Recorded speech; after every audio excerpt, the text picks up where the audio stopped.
Good morning. आज हम discuss करेंगे demand for money.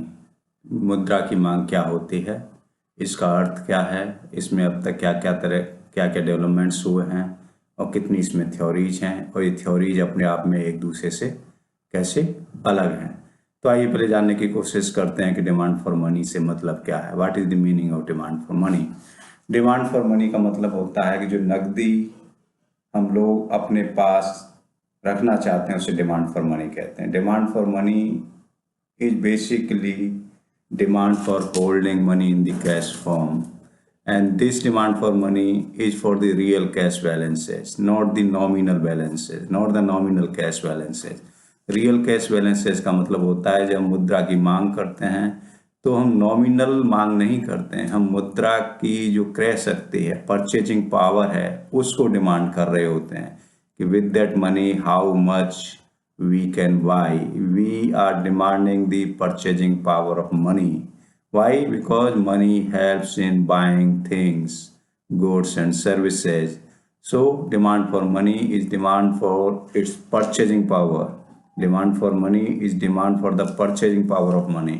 And we demand it in terms of real balances, not nominal balances. वास्तविक मुद्रा की मांग कर रहे होते हैं, मौद्रिक मुद्रा की मांग नहीं कर रहे होते हैं। मनी डिमांड को लेके कई एक अप्रोच हैं, अलग अलग स्कूल्स, अलग अलग थिंकर्स ने अपने विचार दिए हैं। सो कुछ एक जो महत्वपूर्ण विचार और अप्रोच हैं उसे मैं आपको बता देता हूँ, फिर इनको वन बाय वन हम डिस्कस करेंगे कि क्या हैं, एक दूसरे से कैसे अलग हैं, किसका क्या कंट्रीब्यूशन है, ये सब हम जानने की कोशिश करेंगे। जो ट्रांजैक्शन अप्रोच ऑफ मनी, पहला तो जो है वो है ट्रांजैक्शन अप्रोच, ये फिशर ने दिया। दूसरा है कैश बैलेंस अप्रोच, ये जो कैम्ब्रिज स्कूल के इकोनॉमिस्ट हैं पीगू, मार्शल, इन्होंने दिया। तीसरी जो अप्रोच है वो कीनिशियन अप्रोच जो कीन्स ने दी। और बाकी की जितनी भी अप्रोचेज हैं डिमांड फॉर मनी को लेके, उसे हम एक ब्रॉड हेडिंग के अंदर क्लब करेंगे, वो है पोस्ट कीनिशियन अप्रोच। पोस्ट कीनिशियन अप्रोच में तीन अप्रोच महत्वपूर्ण हैं। पहली अप्रोच है टॉबिन, दूसरी अप्रोच है बाउमल और तीसरी अप्रोच है फ्रीडमैन। इन तीनों में फ्रीडमैन ज़्यादा महत्वपूर्ण है, तो हम इसमें फ्रीडमैन को थोड़ा डिटेल में डिस्कस करेंगे। तो आइए अब जानने की कोशिश करते हैं बात ट्रांजैक्शन अप्रोच। इस ट्रांजैक्शन अप्रोच है वो फिशर ने दी। ट्रांजैक्शन अप्रोच अपने आप में जो क्लासिकल थिंकिंग का हिस्सा है, जो क्लासिकल थिंकर्स का मनी को लेके, प्राइसेस को लेके जो आइडियाज हैं, वही ट्रांजैक्शन अप्रोच में फिशर्स के आइडियाज हैं। सो ये ट्रांजैक्शन अप्रोच सबसे पहले तो अपने आप में मनी जो डिमांड है, इस ट्रांजैक्शन अप्रोच के अनुसार money is demanded as a medium of exchange. So according to transaction approach, money is demanded because it has the value as a medium of exchange. So transaction approach जो focus करती है वो medium of exchange जो function है money का, उस पर focus कर रही होती है, क्योंकि मनी की हेल्प से हम विनिमय कर सकते हैं, चीज़ों को एक्सचेंज कर सकते हैं, गुड्स एंड सर्विसेज को खरीद और बेच सकते हैं। इसलिए फिशर के अनुसार, ट्रांजैक्शन अप्रोच के अनुसार मनी डिमांड किया जाता है।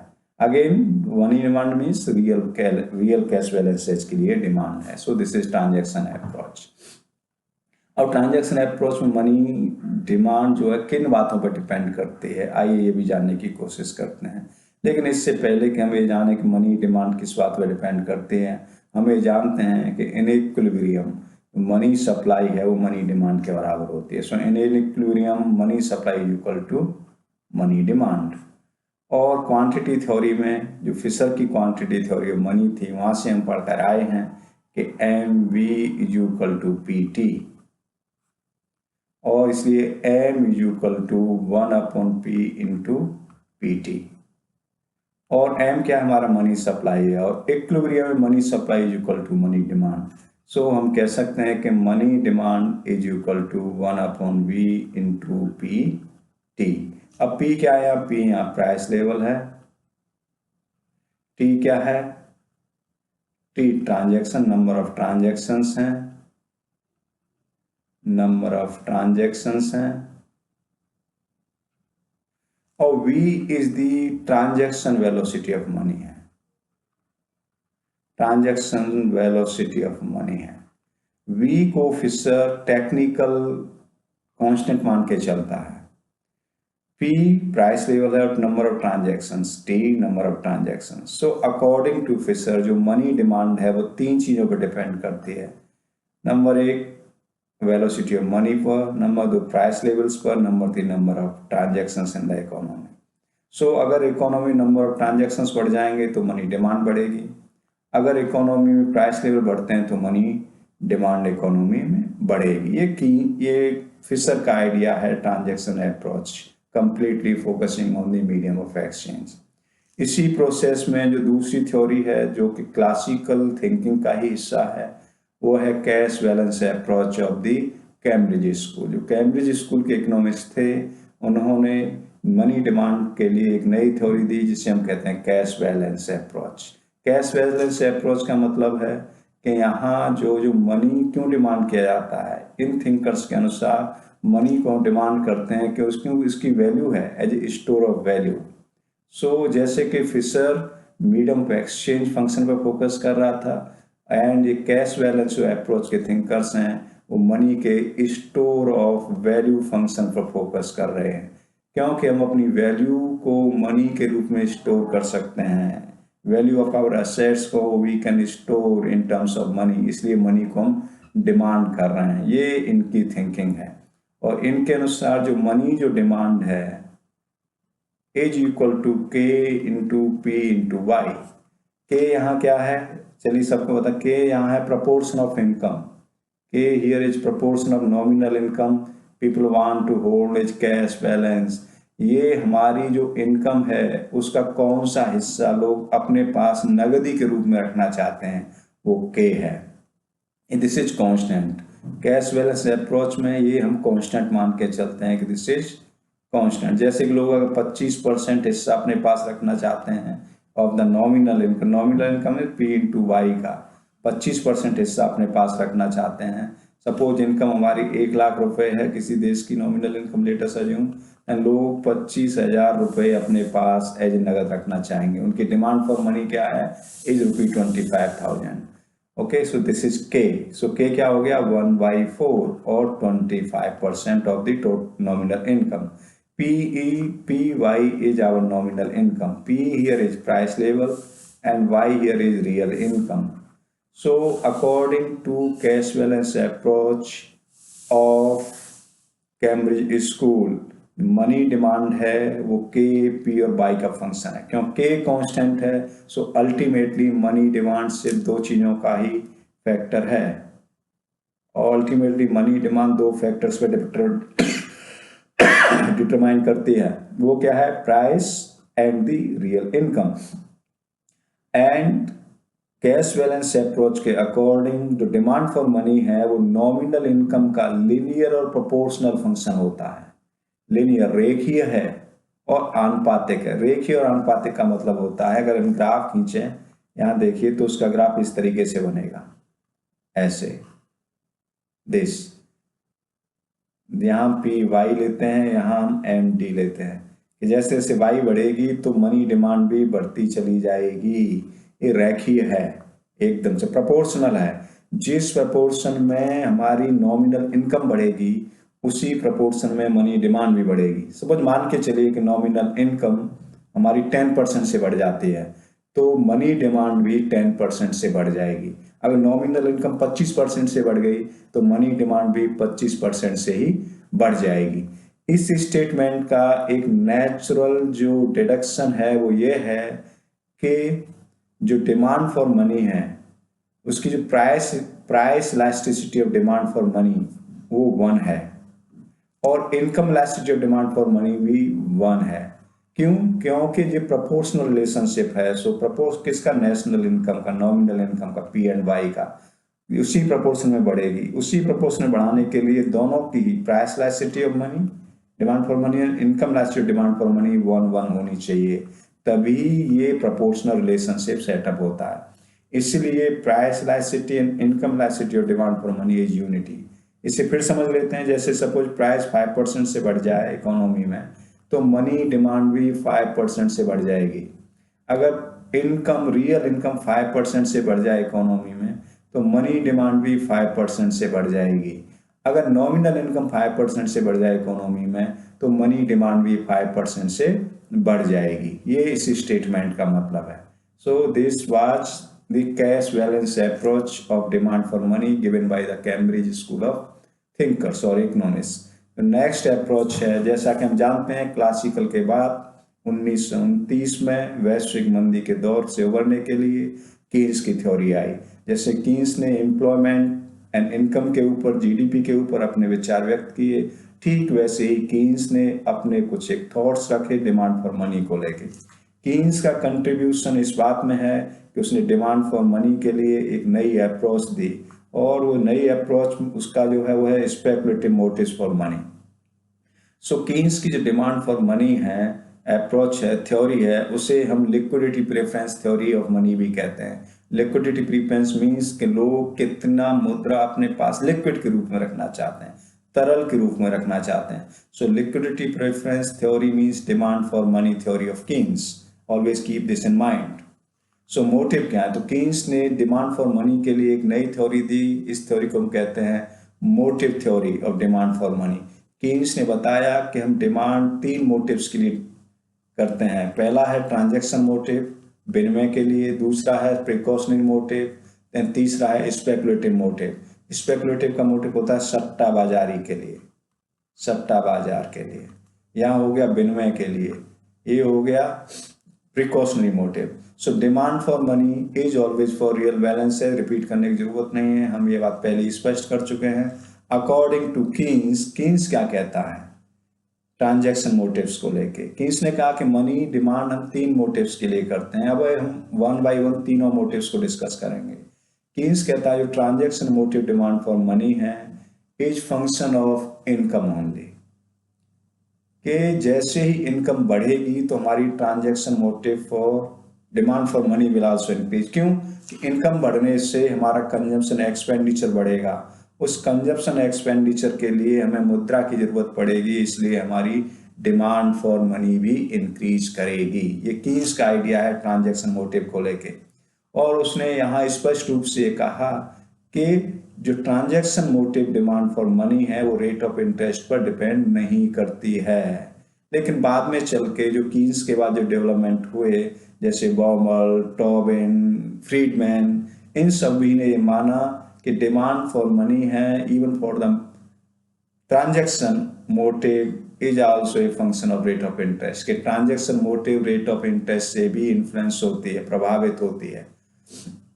दूसरा उसका जो मोटिव था वो precautionary motive demand for money था। प्रिकॉशनरी का मतलब होता है ऐसी चीजों के लिए मनी डिमांड करना जो भविष्य में हो सकती हैं और जिनके लिए हमने प्लान नहीं किया है, जैसे अनफॉर्सीन कंटिजेंसीज।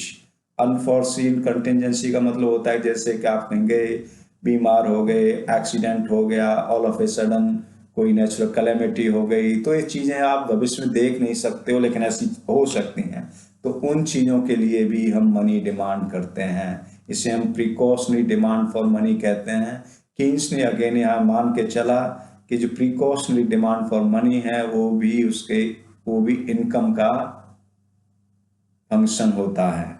ओके, लेकिन जो कीन्स का जो असली कंट्रीब्यूशन आता है डिमांड फॉर मनी के बारे में, वो उसका कंट्रीब्यूशन आता है from the speculated demand for money. Keynes ने एक बढ़िया विचार, अलग से एक आइडिया दिया कि स्पेकुलेटेड डिमांड फॉर मनी, क्योंकि पहला जो आइडिया है ट्रांजैक्शन, वो तो क्लासिकल थिंकर्स भी यही मान के चलते थे कि we demand for money as for a medium of exchange, because money works as a medium of exchange, इसलिए हम मनी की जरूरत पड़ती है। लेकिन कीन्स ने कहा कि हम सट्टा बाजारी के लिए भी मनी डिमांड करते हैं। जो पब्लिक है वो स्पेकुलेटिव मोटिव्स के लिए भी मनी डिमांड करती है। सो स्पेकुलेटिव मोटिव का मतलब क्या है? स्पेकुलेटिव मोटिव का मतलब होता है कि people want to hold money to take advantage of market movements, कि बाजार में जो मूवमेंट्स होंगे, बाजार में जो बदलाव होंगे, किसको लेके? फ्यूचर रेट ऑफ इंटरेस्ट को लेके बाजार में जो बदलाव होंगे, तो उससे फायदा, लाभ उठाने के लिए लोग कुछ मनी डिमांड करते हैं, कुछ मनी अपने पास नगद के रूप में रखना चाहते हैं। ऐसे मनी डिमांड को हम सट्टा बाजार मांग बोलते हैं या स्पेकुलेटिव डिमांड फॉर मनी बोलते हैं। कैसे कि जब रेट ऑफ इंटरेस्ट चेंज होंगे तो बॉन्ड प्राइस चेंज होंगी, अब इनके मूवमेंट होंगे प्राइस में, रेट ऑफ इंटरेस्ट में, तो इससे फायदा उठाने के लिए आपके पास कुछ मुद्रा नगद के रूप में होनी चाहिए, इसलिए भी हम मनी डिमांड करते हैं। इसको हम दो तरीके से डिस्कस करेंगे, एक तो करंट रेट ऑफ इंटरेस्ट और दूसरा एक्सपेक्टेड रेट ऑफ इंटरेस्ट। तो कीन्स क्या कहता है? कीन्स कहता है द रेट ऑफ इंटरेस्ट, पहले हम एक्सपेक्टेड रेट ऑफ इंटरेस्ट को डिस्कस करते हैं कि इसके साथ स्पेकुलेटिव मोटिव ऑफ मनी कैसे रिलेटेड है, फिर हम जो करंट रेट ऑफ इंटरेस्ट के साथ speculative motive demand for money कैसे रिलेटेड है। सो कीन्स कहता है the rate of interest is expected to fall. अगर रेट ऑफ इंटरेस्ट भविष्य में कम होने के चांसेस हैं तो उसका मतलब हुआ कि भविष्य में बॉन्ड की प्राइसेस बढ़ने के चांसेस हैं, और बॉन्ड की प्राइसेस बढ़ने के चांसेस हैं तो क्या करेंगे, लोग अभी बॉन्ड खरीदेंगे ताकि उसे भविष्य में ज्यादा कीमत पर बेच सकें। दैट मीन्स अगर रेट ऑफ इंटरेस्ट कम होने के चांसेस हैं तो मनी डिमांड कम हो जाएगी। क्यों कम हो जाएगी? Now people are buying bonds, their demand for bonds has gone up.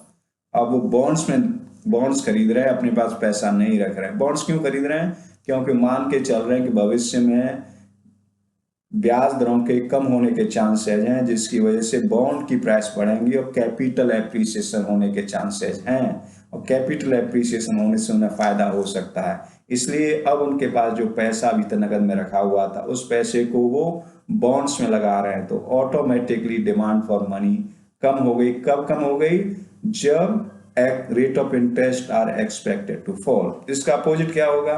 जब rate of interest are expected to rise. इसका मतलब अब लोग ये मान के चल रहे हैं कि भविष्य में बॉन्ड की प्राइस कम होंगी, इसलिए उन्हें कैपिटल डेप्रिसिएशन की वजह से लॉस हो सकता है। तो अब वो क्या करेंगे? अब वो लोग बॉन्ड्स को सेल करना शुरू कर देंगे, और बॉन्ड सेल करेंगे तो they will demand for money. इसका मतलब हुआ the expected rate of interest are about to rise, that means money demand will also rise. ये एक्सपेक्टेड रेट ऑफ इंटरेस्ट और स्पेकुलेटिव डिमांड फॉर मनी का relationship है। लेकिन करंट रेट ऑफ इंटरेस्ट के साथ उसका क्या रिलेशनशिप? सो एक्सपेक्टेशंस फ्यूचर्स को लेके क्वेश्चन हो, सिर्फ करंट रेट ऑफ इंटरेस्ट से के साथ स्पेकुलेटिव डिमांड फॉर मनी का क्या रिलेशनशिप है? तो इसका रिलेशनशिप ये है कि at high rate of interest less money will be demanded for speculated purposes, क्योंकि high rate of interest already बहुत ज्यादा है, ठीक है, हाईएस्ट लेवल पे है। तो लोग अगर अपने पास मनी नगद के रूप में रखते हैं, मनी डिमांड करते हैं, तो उनका लॉस होता है। लॉस क्या होता है कि now they will not be able to earn interest by holding money. So at high rate of interest speculative demand for money is less, and the lower rate of interest speculative demand for money is very high.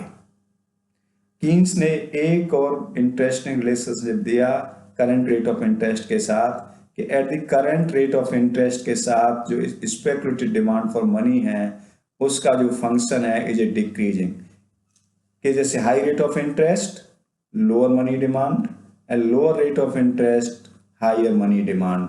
यहीं से Keynes की next approach निकल के आती है, जो Keynes ने एक महत्वपूर्ण टर्म दिया, that is liquidity trap. Liquidity trap कब क्रिएट होता है? जब अर्थव्यवस्था में रेट ऑफ इंटरेस्ट उस लेवल तक पहुंच जाए कि जहां लोगों की मनी डिमांड अनलिमिटेड हो जाए, तो ऐसी सिचुएशन को हम लिक्विडिटी ट्रैप बोलते हैं। जैसे कीन्स ने रिलेशनशिप दिया कि at high rate of interest money demand is low this much, और जैसे रेट ऑफ इंटरेस्ट कम होते चले जाएंगे मनी डिमांड बढ़ती चली जाएगी, but at a certain rate of interest suppose this is R0 पे मनी डिमांड इज अनलिमिटेड, कि जो भी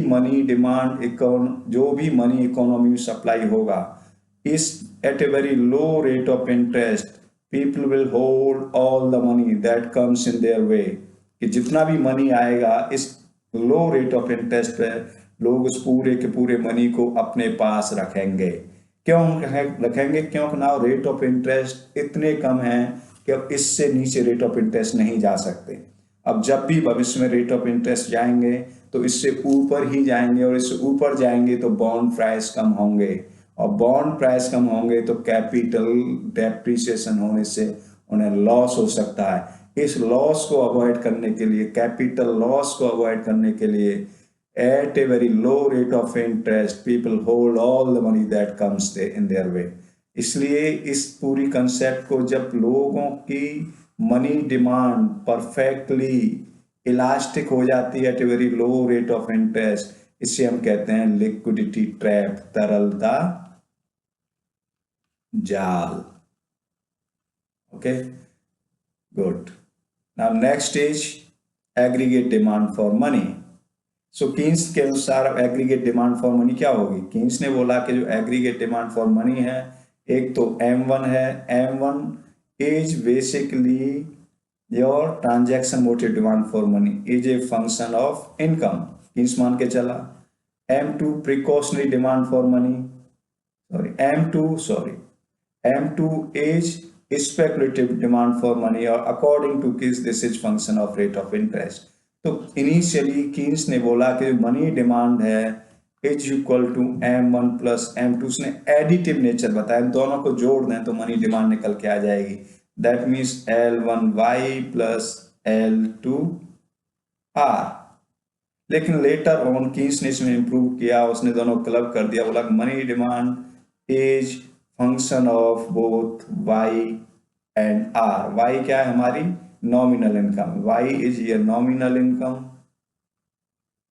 and R is rate of interest in the economy. So दोनों को क्लब कर दिया।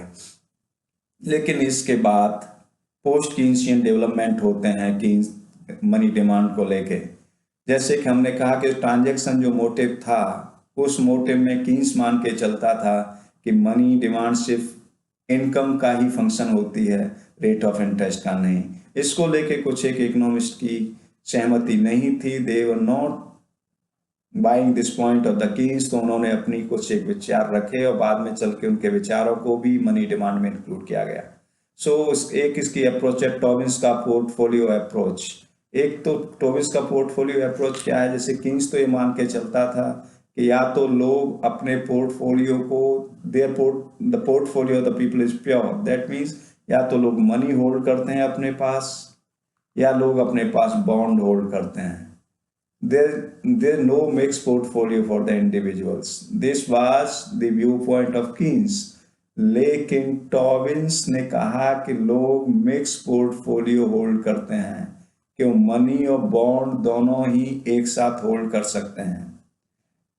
ठीक है। And individual diversify their portfolio by combining safe and risky asset. तो कुछ मनी भी करेंगे, कुछ बॉन्ड भी करेंगे, they show the risk aversion and they prefer less risky asset.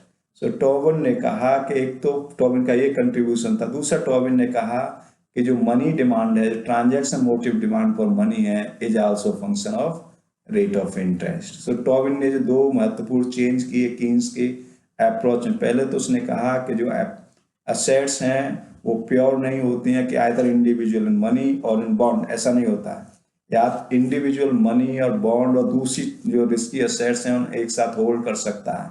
सो उसका जो पोर्टफोलियो होता है वो मिक्स होता है, दो by nature individual is risk averse, that means वो लेस रिस्की एसेट को प्रीफर करता है।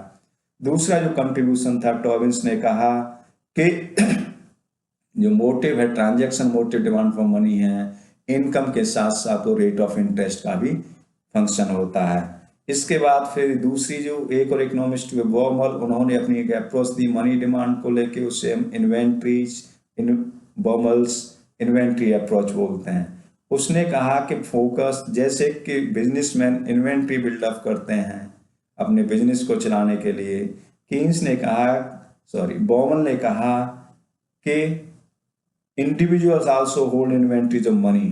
क्यों? Because it facilitates transaction of goods and services.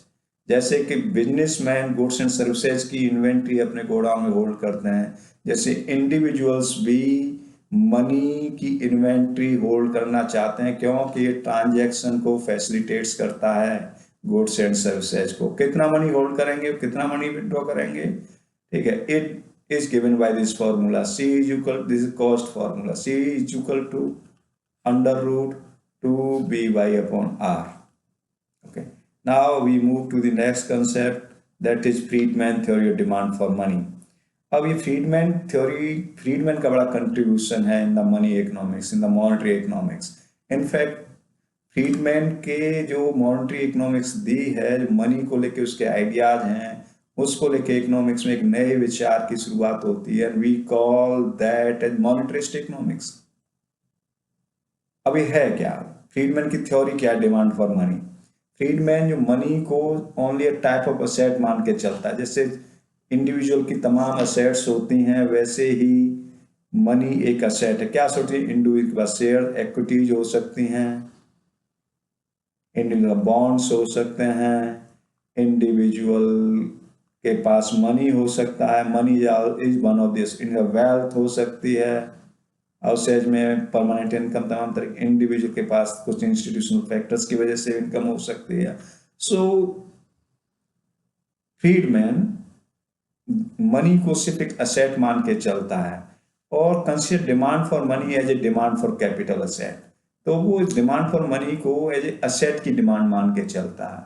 अब बिकॉज इस असेट के तमाम कंपिटिटर्स हैं मार्केट में, जैसे इक्विटी एक कंपटीटर है, बॉन्ड कंपटीटर्स हैं, money itself will be demanded. ठीक है, इसके अलावा rate of interest, price level, wealth, ये तमाम कंपटीटर्स हैं मार्केट में. तो जो मनी की डिमांड है, इनके कंपटीशन में ही डिटरमाइन होगी कि मनी के जो रिटर्न्स हैं, इन सब बाकी एसेट्स के रिटर्न और रिस्क के कंपैरिजन में कैसे हैं. बिकॉज मनी जब आप होल्ड करते हो तो there is no risk. So risk is very minimum, very less risk is there by holding money in the cash form. लेकिन इक्विटी में, बॉन्ड्स में या बैंक्स में अपना पैसा रखते हो तो रिस्क इन्वॉल्व होता है, you may lose your money. So but rate of interest भी आपको ज्यादा मिलते हैं. इन सबके कंपैरिजन के बाद फ्रीडमैन के अकॉर्डिंग मनी डिमांड डिटरमाइन होते हैं. वो मान के चलता है कि मनी डिमांड फंक्शन है is the most stable function in the economy. Money demand generally change नहीं होते हैं. A person holds asset in various form, जैसे हमने अभी बताया मनी, बॉन्ड, इक्विटी एटसेट्रा. कि फ्रीडमैन के अनुसार money demand function is like this. Money demand is function of wealth, money demand function of rate of interest on money, rate of interest, returns on bond, returns on equity, price level, inflation and institutional factor. So Friedman के अनुसार money in सब चीजों से money demand in सब factor से determine होती है. Thank you and have a good day.